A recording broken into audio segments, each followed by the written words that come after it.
algo que nos escribió Mariela Conejeros Daza cuando yo dije que íbamos a conversar con el siguiente invitado. Dice, bien, la cosa nostra en la voz de los que sobran. Algún día deberíamos hacer un cruce, ¿no? Porque ahora viene nuestro próximo invitado, sociólogo, es profesor acá en la Universidad de Santiago, en LUSACH. Alberto Mayol está en la voz de los que sobran hoy para analizar un montón de cosas interesantes. Hola Alberto, ¿cómo estás? ¿Cómo están? Muy bien, lo estaba escuchando ahí. Hablar de paraísos fiscales. Interesante tema. Porque si uno le suma a eso, que hoy día estamos llenos de plataformas cibernéticas que permiten no pagar impuestos también en muchas partes, los estados se están quedando sin recursos. Y además es sorprendente, ese es un mundo increíble donde esas grandes empresas van y en el fondo licitan dónde van a pagar impuestos en un solo país en el mundo.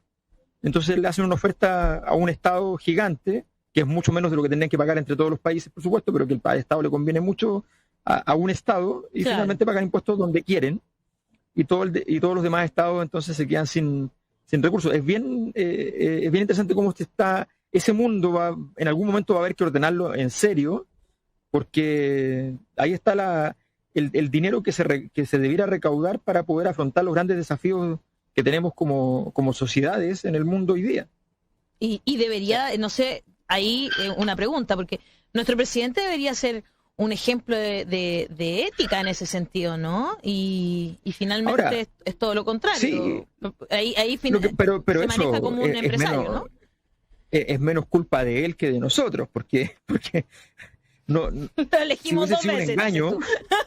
No, además que si hubiese sido un engaño, si nadie hubiese sabido que tenía algunos intereses, algunos tipos de estar borrando un poco la línea entre lo legal y lo ilegal, la verdad es que uno podría entender que efectivamente fue un gran engaño, pero no es el caso. O sea, evidentemente sabemos cómo era el personaje, y eso habla también como sociedad que en un momento determinado en nuestras ambiciones y todos nos imaginamos que era mejor tener algo que imaginábamos que era un gran rey Midas, pero que bueno, que termina en una tragedia no para él en este caso, sino que para muchas otras personas, porque finalmente estas máquinas humanas de producir riqueza normalmente no se han transformado en máquinas humanas de producir beneficios para toda la sociedad. Eso no ha sido probable.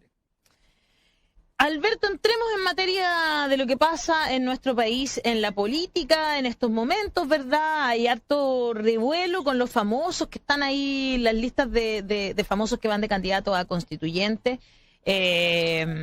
Y la verdad, hay un desorden. Te fuiste negro. No, pues te vamos a sacar de la lista. De Adriana Barrientos a Jorge Baradit, los famosos que quieren ser constituyentes. También está Lucía, ¿no es cierto? Pero ustedes ya lo habían adelantado. Bernardo de la Maza, Ignacio Achurra. Hay un montón de gente que habrá gente valiosa o gente que no es tan valiosa, no sé, veremos qué sucede más adelante, ¿verdad? Pero se está hablando mucho sobre esto y sobre el desorden también en la oposición, que no logró ir en una lista única como sí lo logró la derecha, a pesar de que tuvieron que negociar con Kast. ¿Cuál es tu opinión, tu mirada sobre lo que está pasando en este momento específico del proceso constituyente? A ver, evidentemente este proceso constituyente tiene relación con todo un proceso que comienza en el borrón y cuenta nueva que fue el estallido social. Uh-huh. Y en ese proceso la política siempre tiene para construirse dos grandes dimensiones.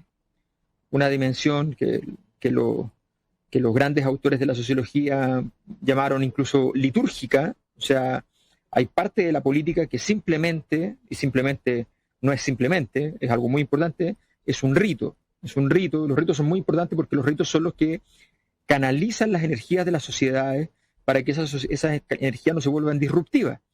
Eso revela, por ejemplo, que nuestro estallido social tiene mucho que ver con la pérdida de la condición ritual, porque si hubiese habido una condición ritual, no hay posibilidades de que la sociedad se torne en la condición en que se tornó. Y hay otra dimensión que es igual de importante, ¿ya?, que es la dimensión operacional. O sea, la política también está a cargo, ¿ya?, de hacer que funcionen las cosas, ¿ya?, de que el país no solo vaya avanzando en procesos, sino que además vaya cerrando procesos, vaya ganando las pequeñas batallas consigo mismo que tiene que ir librando, vaya ganando las grandes guerras que tiene que ir librando contra sus propias problemáticas. Cuando decimos la política debe vencer a la pobreza, es porque entendemos que está esa dimensión operacional, por supuesto. Esas dos dimensiones van juntas. Cuando se separan, cuando una se atrofia y la otra se hipertrofia, se producen inconvenientes. Hemos llegado al punto en este momento en que tenemos totalmente hipertrófica la parte ritual en la izquierda, y este proceso constituyente así lo revela. O sea, la gracia no era qué pasa con la convención constituyente en sí misma, la gracia era estar ahí, que es un rito que yo entiendo, es muy valioso, es muy interesante, pero sí, es la parte del rito. Estás dejando de lado la parte operacional, que es cuánta gente va a lograr dejar metido dentro de la Convención Constitucional, que algo va a ser muy importante después. Y la derecha, por otro lado, se queda sin ninguna liturgia, sin ningún rito, sin ninguna máscara, sin nada que poder procesar de energía de la sociedad, y define simplemente quedarse con el poder, comillas, administrativo, la parte meramente operacional. Perfecto. ¿Ya? Y para eso tienen un presidente que es exactamente eso. O sea, eso es Sebastián Piñera, fundamentalmente. Claro. Entonces, se encaminan a dedicarse a decir pragmáticamente lo importante es que si sacamos 20 puntos en la suma de la coalición, ¿ya? Resulta que no saquemos 20% de escaño, sino que saquemos 25 o 30. Y que si sacamos 25 puntos, saquemos entonces, ojalá, 35 puntos. Y así sucesivamente. Entonces se vuelven meramente operacionales. Esa problemática es para ambas partes igual de mala, ¿ah? O sea, el corto plazo, la derecha va a sentir que triunfó desde el punto de vista de la parte electoral, pero si logra eso, va a constituir una convención constitucional que no tiene arraigo, o sea, que no tiene vinculación con la sociedad. Y por tanto va a destruir el único canal que le quedaba al sistema político para salir de la crisis. Esta crisis ya se comió todo, y lo que quedaba para salir era una nueva constitución con una convención constitucional. Si la convención constitucional aparece de alguna manera secuestrada del sentido común de las personas, sencillamente se pierde el último bastión para que el sistema político exista. Y eso, perder el sistema político, significa estallidos sociales, disrupción, desorden, pérdidas económicas, que les importa mucho, ¿ya? Claro. Y una posibilidad de impugnación a la élite muy grande. Yo, en general, yo no le tengo miedo a salir a la calle, a la lucha, ¿eh? Pero sí, claro, o sea, siento que lo que se manifestó el 25 de octubre pasado, cuando ganó el apruebo con ese contundente 78%, es que Chile quiere un camino legítimo, ¿no es cierto?, para lograr un país más justo. Entonces, a mí me da miedo pensar en eso, en que finalmente, claro, empiece esto, se arme la Convención Constitucional, sigamos adelante en este proceso, y después termine el producto siendo no lo que no lo que estábamos pidiendo, digamos, que no sea lo que estábamos pidiendo, y termine ganando el no en el referéndum de salida, ¿verdad? Y eso es súper, como que de verdad es lo que más me da miedo, me asusta, no por lo que pasa en las calles, sino que... Eso que tú dices, creo yo que nos puede comentar ahora Mr. Mayo, en términos de que si hay mayor participación social o no en ese trabajo constituyente, sí puede legitimarse o no, porque ahí yo creo que puede ser que, claro, que algunos tengan más o menos representantes, se hayan quedado en eso, y que al final del día estamos ahí diciendo, bueno, ya tenéis tantos, pero ¿qué vaya a aportar? Pero la participación social en la convención, con que la gente se sienta interpretada por lo que está pasando, con que se haga de cara a la ciudadanía, con que se comente lo que, mira, ahora están conversando de la forma de gobierno. Oh, mira, yo opino tal, no sé, la gente participe. ¿También puede hacerlo más propio y suyo o no? ¿Qué crees tú de la participación ciudadana? Sí, por supuesto, y por eso está esa dimensión que, insisto, es también muy importante, que es la dimensión litúrgica. ¿Ya? Cuando uno habla de liturgia, la gente cree que uno habla de misa, de religión. Claro. Claro, y en realidad, bueno, se habla de religión, porque la palabra religión significa religar, es volver a unir. ¿Ya? O sea, la palabra religión no tiene que ver necesariamente con las creencias teológicas. ¿Ya? Hay religiones sin Dios, de hecho. Entonces, en ese contexto, hay que entender que esa dimensión de la sociedad, la dimensión simbólica, la unión de las personas, el sentido de pertenencia, el sentido de la historia. Nosotros vivimos hoy día con una sociedad que evidentemente siente que la historia que estamos viviendo carece de sentido. Esa es la razón por la que se desgasta el ciclo político anterior, un ciclo político que mirando los números, todos nos dirán, están locos de criticarlo, ¿ya? Porque ha tenido sus alzas y sus bajas, y se estaba agotando todo lo que uno quiera, pero efectivamente muestran unos números a nivel histórico espectaculares. Bueno, pero resulta que ese ciclo destruyó la mitad importante también, y es la mitad de todo el fenómeno, que es la posibilidad de sentirse parte de un proceso político, de sentirse parte de una sociedad, de sentirse parte de los beneficios y de los perjuicios al mismo tiempo, Claro. para todos por igual. Todo eso se perdió. Todo eso se perdió. Y eso es lo que estalla el 18 de octubre, eso es lo que se trata de reparar, ¿ya? A través del proceso constituyente, eso es lo que se consolida como un proceso reparatorio con el triunfo resonante del apruebo. Ese es un momento donde ya este proceso toma una forma espectacular, y en medio de eso, probablemente, porque a veces los seres humanos nos enamoramos de aquellas cosas que nos dieron la primera etapa del triunfo, y no nos damos cuenta que tal vez la segunda etapa se requiere jugar un partido diferente. ¿Ya? No nos gusta pensar que después de un primer tiempo brillante con un fútbol ofensivo, tal vez si vas ganando 3-0, tal vez sí es sabio, ¿ya? Meterse un rato atrás y ser pragmático. Claro. ¿Ya?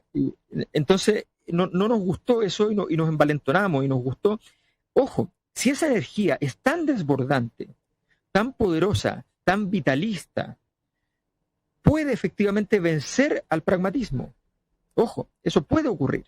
Pero para eso se requiere realmente un trabajo desbordante. Un trabajo desbordante, además, en una dimensión donde se va atrasado todo el sistema, que es la dimensión conceptual de las ideas. Porque si no pasa que los medios de comunicación, muchos de los cuales simplemente entran en fase de operación política para estas cosas, ¿ya? De repente van y plantean los temas en formas binarias. Entonces, ¿es esto o es esto otro? Y ante eso, el mundo naturalmente, ante una situación binaria, naturalmente el mundo se tiende a dividir en dos. Por eso es tan impresionante lo del apruebo, porque sacar 80% en una situación binaria es extraño. Hasta Pinochet sacó 43%. Claro. ¿Ya? Entonces, en esos procesos, cuando te plantean binariamente, es muy difícil lograr consolidar una idea, a menos que se logre una profundización, que a veces se logra. Por ejemplo, el año 2011 los estudiantes decían gratuidad, y el gobierno les contestaba al principio, bueno, pero eso significa que los ricos van a tener que ir gratis. Claro. Y entonces, resulta que los estudiantes fueron capaces de hacer sentido a la sociedad diciendo, sí, efectivamente, pero lo que pasa es esto otro. Se pagan los impuestos por parte de esos ricos, y no solo pagan la educación de sus hijos, sino pagan la educación de otros. ¿Entiendes? Entonces, cambias la conversación, pero tienes que llegar a un grado de profundidad que son 2 o 3 jugadas más. No son muchas más, pero hacerlo no es fácil. Y eso es un gran desafío hoy día para los sectores de oposición, dado esta borrachera ritualista que se produjo, ¿ya? Que es muy interesante, que es muy atractiva, que de alguna manera uno la puede defender, entender, comprender y además incluso felicitar, pero que de alguna manera también es delicada porque te plantea un desafío que si no lo abordas con cierto nivel de intensidad puede terminar en una frustración, y las frustraciones en política son muy malas para los grupos que están tratando de transformar las cosas. Absolutamente de acuerdo contigo, Alberto. De hecho, a propósito de los medios de comunicación, tenemos ahí una labor muy importante. Tú estás también en la Cosa Nostra con Mirko Macari, hacen un trabajo muy similar a lo que hacemos nosotros desde las redes sociales. Estamos nosotros ahí. Son más cómicos, ¿ah? Hay que concederles que son Sí, ellos son más eh, No, pero divertidos, es que son un poco más. ese es Macari. Ese es Macari, que siempre es así. Macari. Mándale cariño Sí, a Mirko, que lo quiero mucho. Es bueno, son Eh, buenísimos. Oye, son buenísimos. y deberíamos hacer un día como un cruce, así como cuando se juntan, no sé, como las Buena. Friends con no sé qué. ¿No es Sí, cierto? Estaría sí, bueno, claro. deberíamos. Una Estaría, serie conjunta. ¿no es cierto? Estaría chistoso, como un spin-off. Sí, me gusta.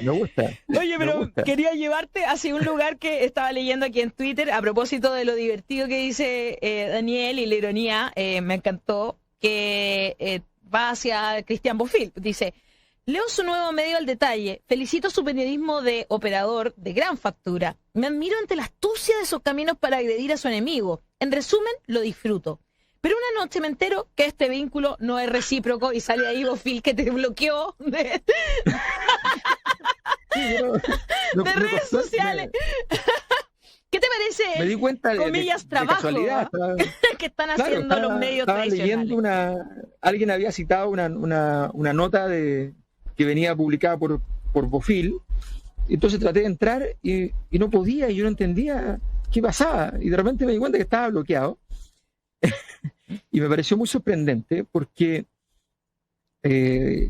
bueno, básicamente porque hay una cosa que es muy poco del estilo de ese tipo de periodismo que puede tener muchos defectos, que los tiene, y es evidente, operaciones políticas permanentes, qué sé yo, pero que tiene una forma de operación siempre relativamente sobria. O sea, tratan de evitar que parezca que eso es una operación política, por decirlo así.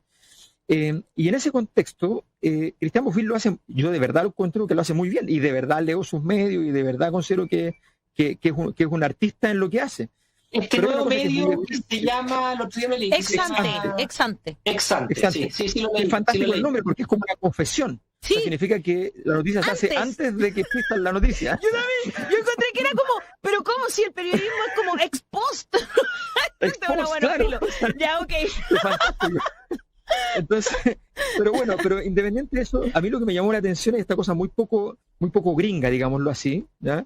Estas cosas que no haría ningún periodista demasiado serio y sacerdotal en la visión periodística, que es, porque yo le guste o no a Bofill, de hecho me ha invitado a programa y todo, yo soy una fuente, yo soy un analista, soy un investigador, hago cosas, y por tanto suena muy extraño que alguien que se dedica a recoger cosas de la sociedad de parte de voces que normalmente han tenido cierto nivel de autoridad para decir aquello, ¿ya?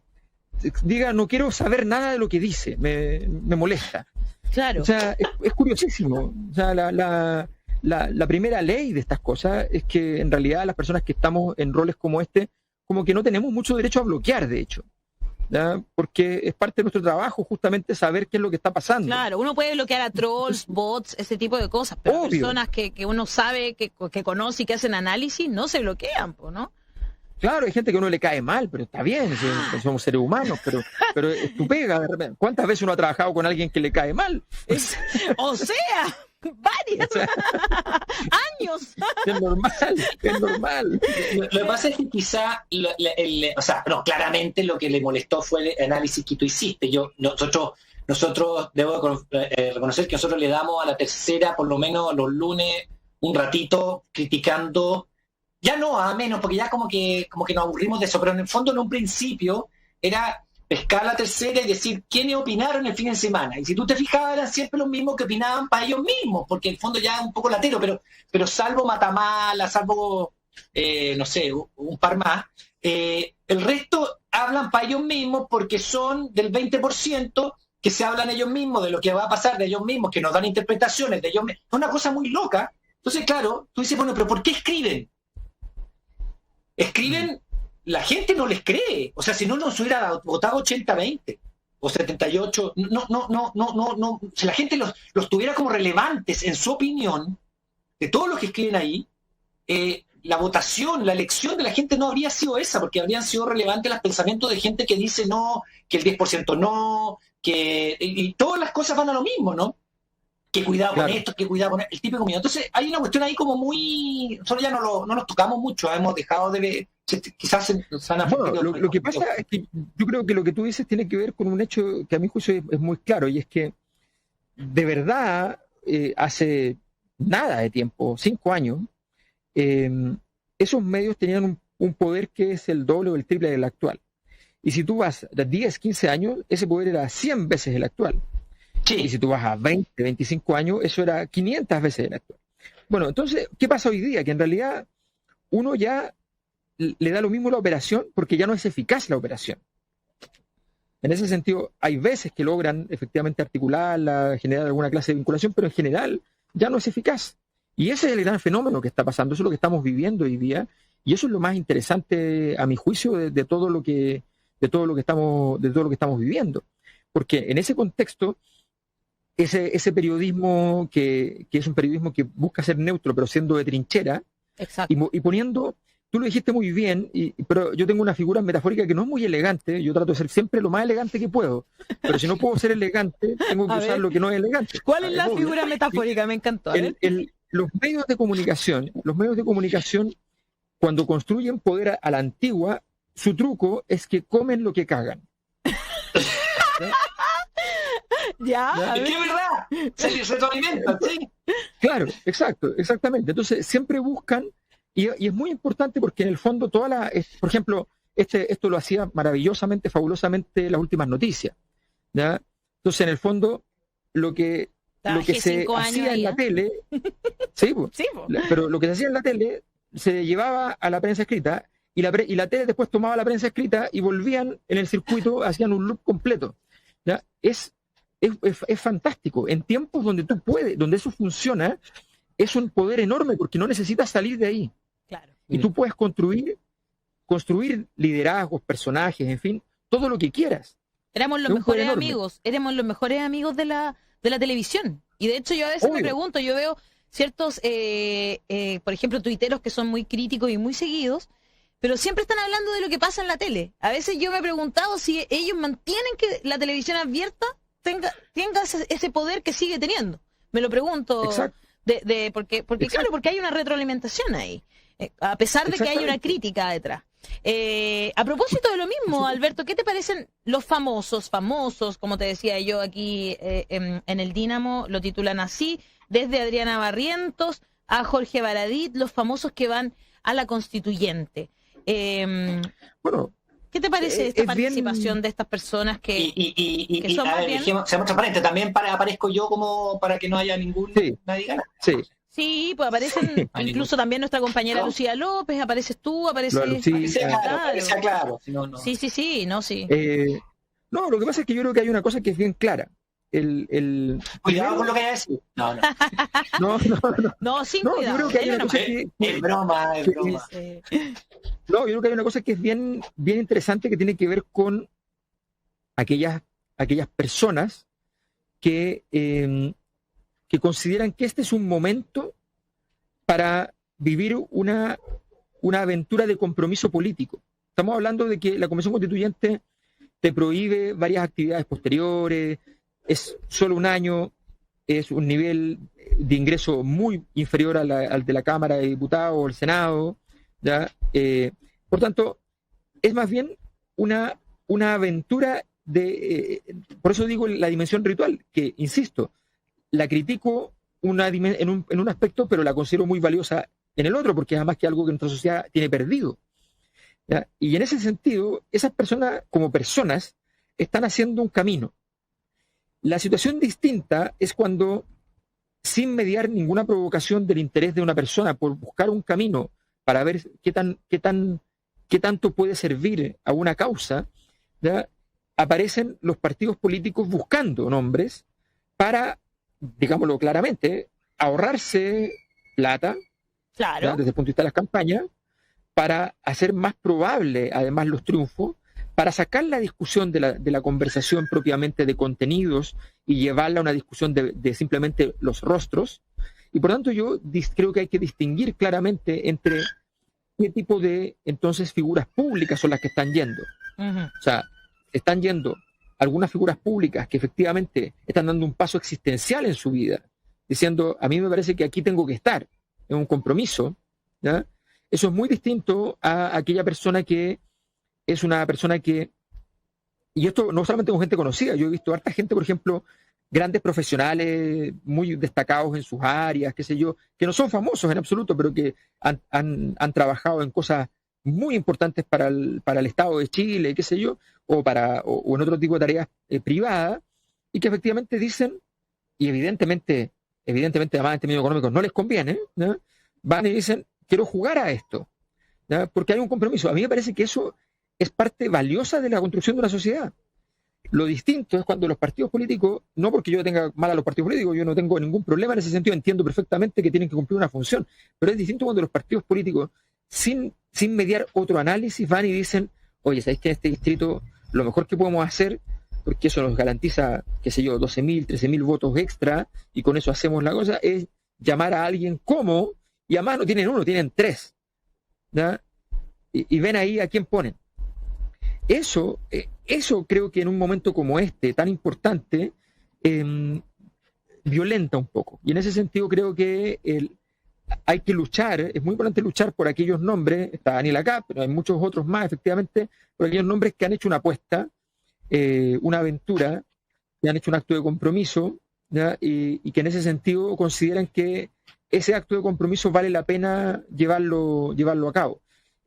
Con todo lo que significa. O sea, lo más probable es que esas personas, la probabilidad de salir hoy día para todos, no para una persona, para todos, es muy baja, porque son muchos candidatos, ¿ya? Y uno para ir a hacer campaña necesita recursos económicos, recursos, una serie de cosas, Claro. ¿ya? Que no sabe en qué terminará. ¿Ya? Yo escuchaba el otro día, parte de las cosas que dijo Beatriz Sánchez antes de llegar finalmente a acuerdo con el Frente Amplio, era que decía que también lo había pasado mal económicamente. Entonces, yo no sé qué fue lo que pasó, pero entiendo entonces que significa que de la devolución de los votos de su campaña, eso se lo quedó el partido y seguramente no le dejaron nada. Porque poco no era, si sacó un 20%, claro. O sea, son 1.000 millones de pesos. 1.000 millones de pesos. Wow. Claro. Entonces, estamos hablando, yo no lo podía creer porque no sé cuál es la historia real, pero eso es lo que yo entendí de la conversación. No, yo conozco la historia real y no es así. ¿Cuál es la historia real? Porque me la contó ella. No sé si tengo el derecho a contarlo, pero te puedo decir que hizo un esfuerzo económico, pero lo recuperó.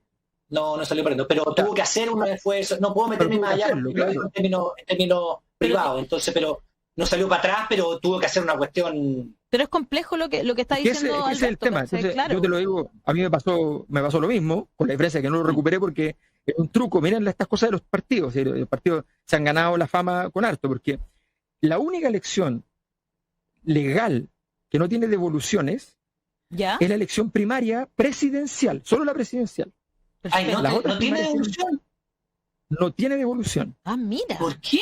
Y eso, la única razón es obvia, es porque es el único lugar donde podrían surgir liderazgos nuevos.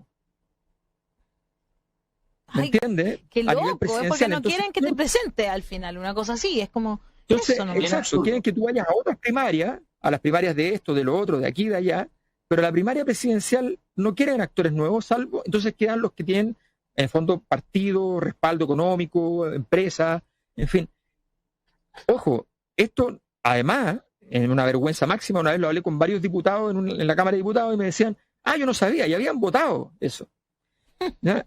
Entonces, lo habían votado a favor y no se dieron cuenta. ¿Ah? No se dieron cuenta. Mira.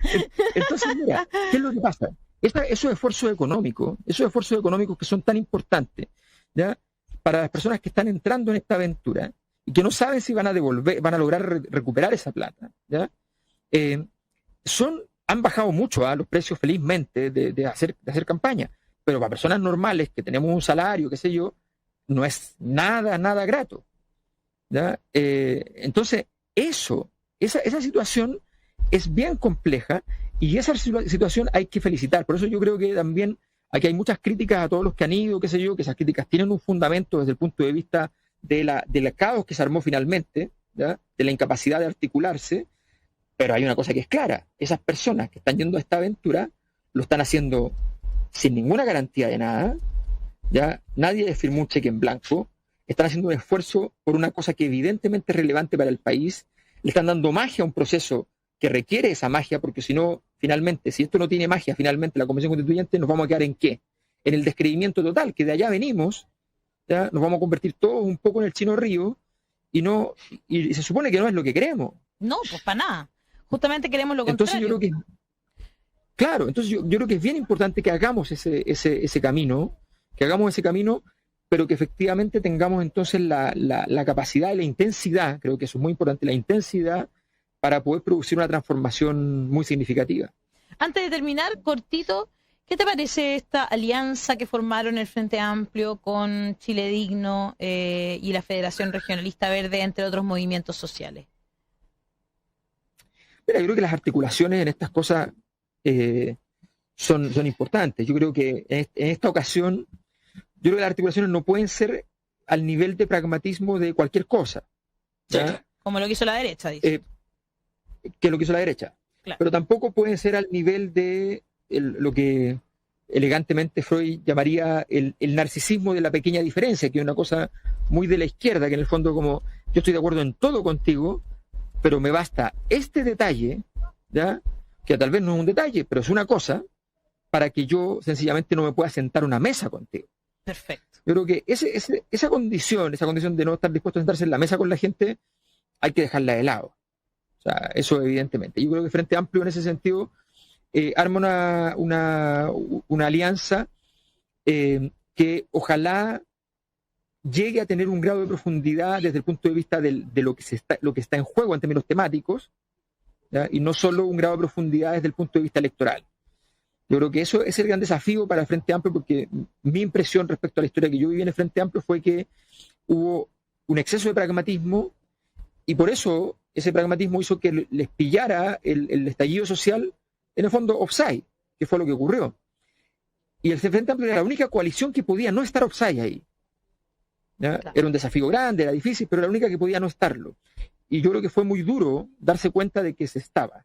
¿Ya? Independiente que habían efectivamente figuras, nombres o trabajos que se habían hecho adentro que no estaban offside, pero había una dimensión de coalición que no fue capaz de quedar en una condición, en una buena posición. Yo creo que en ese sentido es importante que ese trabajo sea más sólido, tenga fundamentos, tenga bordes, tenga grados de profundidad mayores, y sea menos un diseño, voy a decirlo así, de flujo ingenieril. ¿Ya? O sea, el Frente Amplio realmente tiene muchas cosas diseñadas que están muy bien, pero la política es demasiado innovadora. La política es una cosa brutal, tú te levantas y el mundo cambió de repente, sobre todo en las cosas micro, y todo lo que tenías planificado no sirve de nada y hay que aprender a botarlo a la basura, claro, sin resentimiento, sin rabia, sin nada. Yo creo que esa flexibilidad y profundidad al mismo tiempo, ambas cosas al mismo tiempo, que es muy difícil, ser flexible y al mismo tiempo tener una profundidad de cosas que tú no vas a transar, es el gran truco para el futuro. Yo creo que la oposición debería haber tenido, incluyendo los independientes, dos grandes o tres grandes listas en todo el país. Máximo. Articuladas. Claro. Eso es lo que debió haber ocurrido y desgraciadamente no se logró. No es lo que ocurrió. Yo claro. entiendo que no se puede hacer una, yo lo entiendo. Claro. ¿Ya? Pero por lo menos tres, que hubiese sido máximo, ¿no? Sí, pero claro. Exacto. Alberto, un agrado conversar contigo esta mañana. Nos queda pendiente a ver si hacemos ese crossover que nos están pidiendo por redes sociales. Ya, pues. Así que vamos a estar en conversación. Oye, un abrazo muy grande para ti, Alberto, para tu familia. Gracias, Alberto. Estén muy bien. Muchas gracias. Y nos despedimos ya. Se nos acaba el programa. Un abrazo grande para ti.